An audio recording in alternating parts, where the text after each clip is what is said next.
Hello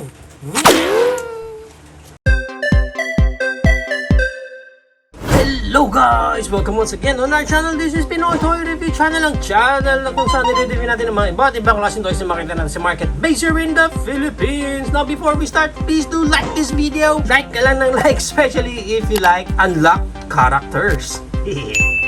And if this is your first time here on our channel, please do subscribe and click that bell button so you will get notified every time we have a new video. Now with all that, let's get it on! Now here's the toy that we're going to review for today. This is the Micro Machines Mystery Pack. Pack na pack! Micro Playset Plus Vehicle. Inside includes one Micro Playset Plus Vehicle. And pag binili natin siya, ganitong klaseng packaging ang meron siya sa harap, and sa likod, and at the side, and on the other side, and on top, and at the bottom. There you go. So right now, i-unbox na natin siya. By the way, ito pala ang Micro Machines na meron tayo ngayon is ang code niya 1A02. And check natin mamaya kung sino ba itong 1A02 na ito. So pag inopen natin siya, okay? So ito lahat ang makukuha natin sa kanya. Wala na siyang naman sa loob. So wala nang kwenta yan. And nandito ang kanyang manual. Apparently, itong manual niya, don't worry. Kasi nandito na lahat. Kasama dito yung iba. Hindi lang ito yung manual mo for this one.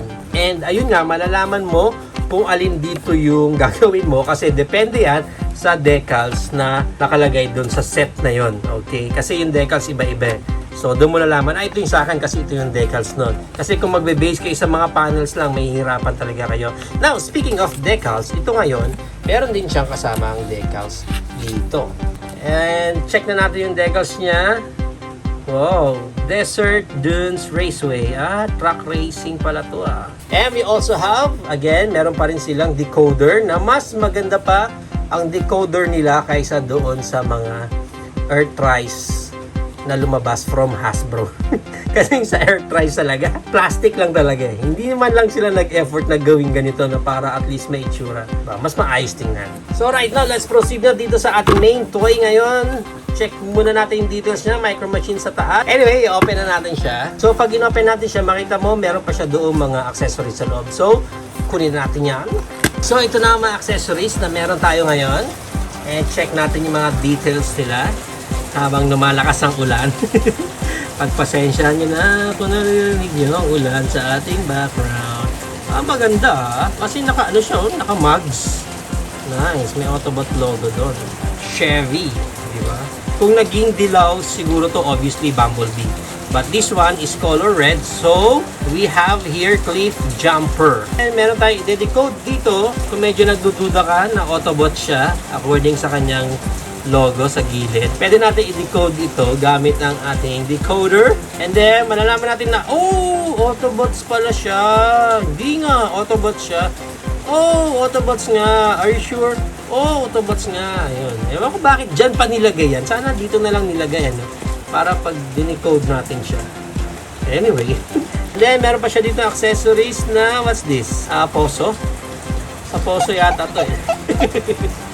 Hindi ko alam kung bakit lang to, pero yan yung sa accessories. And we also have here parang rock or bato-bato. Parang ganyan ang itsura niya eh. Meron din itong isa eh. Ano, parang bato lang din siya. And then we have here a cute na cactus. And we also have here isang bed. Bed ba to? Hindi. I think parang waiting shed again. Bakit tayo yun ang ganyan. Now, let's proceed naman dito sa ating crate na i-uncrate natin para ma-assemble natin siya. Yan. Next, check mo natin yung details itong pinaka-crate niya. Yung mga tire markings. It's like para siyang lupa or sand. Yun ang pinaka-effect niya. Yan. Tulad ng mga ganitong panahon, pag malakas ang ulan, alam natin pag ganyan, putik ang kalalabasan niyan. Sundan natin dito sa ating manual. Paano ba to? Bilog, nasa banda yung bilog niya. Tapos, doon daw natin siya iduduktong. Then, ito. Diyan. Yan. So, buo na natin ngayon yung ating pinaka-frame. And let's proceed naman sa accessories. So, yung accessories niya, diyan yan pupunta. And then here. Medyo maluwag tong part na to. Hindi ko lang kung bakit eh. Dapat masikip siya. Hindi tulad nitong sa baba. Ayan. Makapit pa eh. Pero this one, medyo maluwag yan. Yan. And then, next, itong si cute na cactus. Lagay natin siya dyan. And then, itong ating poso. Again itong mga circles niya, yung mga pegs niya, hindi buong bilog. So, hanapin nyo yung marking niya doon accordingly para mag-fit siya. Pwede ka na mag-igib ng tubig. And then, itong rocks. Pareho lang ng pegs. So, either siguro kung saan mo siya gusto ilagay. As long as mag-fit siya doon sa paglalagyan mong peg. Isang malaki, isang maliit. So, ganun din dito. Isang malaki, isang maliit. Yan. Pwede siyang ganyan. Yan. So, buo na natin yung ating main set. Right now, ikabit naman natin yung ating mga decals. And there you have it now, guys. Tapos na natin ikabit ang ating mga decals. Lahat yan. Ito na ang pinaka-itsura niya. Check natin yung mga nadikit nating decals. First is that meron tayo dito kanyang poso. Pangharang pala ang gate. So, meron din tayo mga orange cone doon na pantay pa yung pagkakadikit natin. And then we have here yung tire screech. This one medyo nalilito ako eh. I think based sa instructions kasi dyan siya ilalagay. Hindi ko alam kung parang effect lang yan na parang putik or mud na napunta sa kalsada. Baka dog poop ulit na nasagasaan ng sasakyan. Ayan o, ganun din dito kasi sa isa. Meron din dyan. And then, isa sa pinaka nagustuhan ko is that ito. Itong area na to, yan, track racing. So, nagkaroon sila ng mga crowds dyan. And I think mga robot din yata yung mga nanonood sa kanila doon. Maliliit. So, para silang nagkaroon ng Mario Kart dito. May trophy pa dyan. And stuff like doon. Ito, maganda rin yan. And then, pagdating dito, ito lang, dalawa. Nandito talaga ako dito kasi this one, parang dito yata dapat yan sa likod ng mga rocks. Parang dagdag effect. Pero dyan ko na lang nilagay para kunyari nga part siya nung pinakamat ng kalsada. And overall, pag sinama na natin dito ang ating cliff jumper, ayan siya, ganyan na itsura niya. Siyempre, maano siya, madudulas siya dyan. Tapos, babangga siya dyan. Ayun, nasira. Medyo awkward lang dito, no? Kasi it's about track racing, yung pinaka buong set niya. Pero si cliff jumper ang laman. Dapat yata si Optimus Prime ang laman ito kasi track. Hello, track. Yan ang pinaka-size muna nitong ating red Camaro na cliff jumper is around 1.25 inches.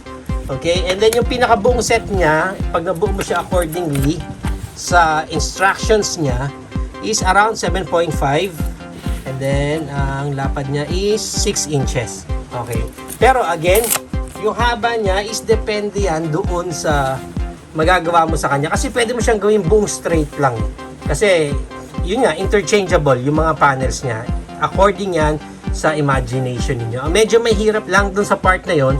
Pag gusto mo nang baguhin, medyo malilimitahan ka na. Kasi nakabit mo na yung mga stickers eh. Alam ka naman, gawin mo pang kalsada to, di sinagasaan mo yung crowds. Di ba? Pero, ayun nga, kaya kanina nung kinakabit ko yung stickers, nag-aalanganin na kung kakabit ko ba or leave as is ko na lang para mas may ayos ko pa. Pero for the sake of this video, makita ninyo yung pinaka-itsura niya. And para sa ating pang size comparison, nandyan ang ating Gno, ating Headmasters. Masyado na siyang malaki para dun sa ating set. Even yung mga sasakyan ng mga Headmasters natin. Meron din tayo dito, mini bots. And then we have here also our core Optimus Prime para makita nyo na yung sense ng scaling niya. Yan, ito yung ating mini cliff jumper na included doon. This one is non-transformable din pala. I think maganda i-transform natin to si Prime.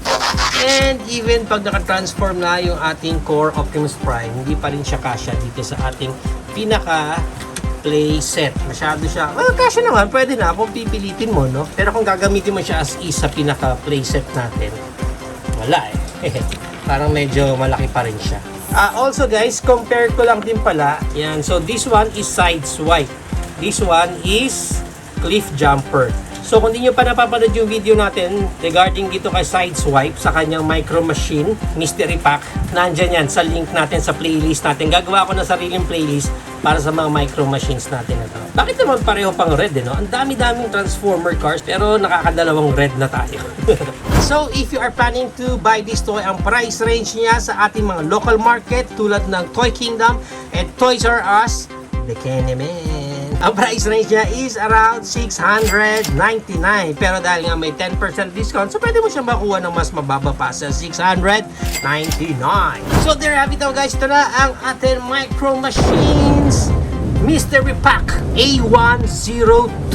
So dalawa na ang na-unbox natin, but this time ang nakuha natin is si Cliff Jumper. So ang code box na nakuha natin ngayon is 1A02. So ang 1A02 ang laman ay si Cliff Jumper, and ganitong klase ang kanyang play set. So what do you think of this play set guys? Did you go for you or I know for you? Whatever thoughts, please comment it down below. But for me, again, this one is pwede na sa akin. Okay na, kung talagang tulad ko kayo, mahilig kayo sa mga miniature, sa mga maliliit na playset that you can play around with your small toys din, good na good ako doon. Especially this one kasi nga interchangeable siya. Ito pwede mong ilagay dyan, ito pwede mong ilagay doon, and you can connect yung other playset mo pa. So since nakakadalawa na tayo, pwede natin tong iduktong doon sa pinakauna pa nating nabuo. Yan. So pwede mo siyang ibuo na ganyan eh. So I think enjoyable naman talaga kahit papaano itong maliliit na scale na playset natin na to.